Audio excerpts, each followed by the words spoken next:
বন্ধুরা, ডালিয়ান সংস্থার তৈরি মেট্রো রেক চীন থেকে শহরে এসেছিল 2019 সালের মার্চে। সেই রেকের যাবতীয় পরীক্ষা নিরীক্ষা পর্ব মিটল সোমবার, প্রায় 3.5 বছর পরে।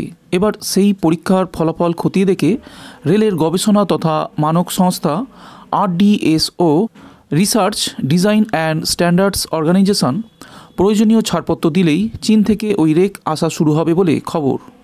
মেট্রো সূত্রের খবর, প্রায় 32 ধরনের পরীক্ষার মধ্য দিয়ে যেতে হয়েছে ওই রেককে। রেকের গতি, দুলুনি এবং ভার বহন ক্ষমতা যাচাই করার পরীক্ষা আগেই করা হয়েছে। রবিবার রাতে ওই রেকের আপৎকালীন ব্রেকের কয়েকটি পরীক্ষা ছাড়াও রেডিও ফ্রিকোয়েন্সি ইন্টারফেয়ারেন্স পরীক্ষাও হয়েছে। সাধারণ আবহাওয়ায় যাত্রী শূন্য এবং যাত্রী সহ অবস্থায় ট্রেনের ভর হিসাব করে তার ব্রেক কষতে কত শক্তি প্রয়োজন হচ্ছে তা দেখা হয়েছে ওই পরীক্ষায়। পাশাপাশি ব্রেক কষার পরে ট্রেনটির পুরোপুরি থামতে কতটা দূরত্ব প্রয়োজন তাও খতিয়ে দেখা হয়েছে। বর্ষাকালে বৃষ্টির মধ্যেও কতটা সময় এবং দূরত্ব লাগে তার পরীক্ষা করে দেখা হয়েছে।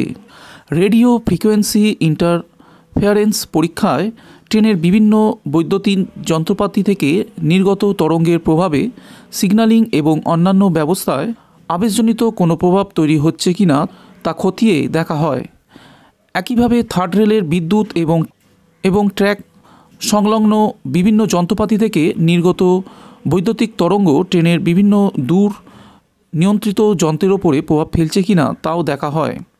এক্ষেত্রে প্রভাব ফেললে ট্রেনের সিগন্যাল বিভ্রাট ছাড়াও একাধিক বিপত্তির আশঙ্কা থাকে, তাই অতি সতর্কতার সঙ্গে ওই পরীক্ষা করা হয়। এই পরীক্ষার ফলাফল আশানুরূপ হলে রেক আসার ছাড়পত্র মিলবে বলে মেট্রো কর্তাদের আশা। মেট্রো সূত্রের খবর, চীনের ডালিয়ান সংস্থা থেকে মোট 13টি রেক আসার কথা আছে।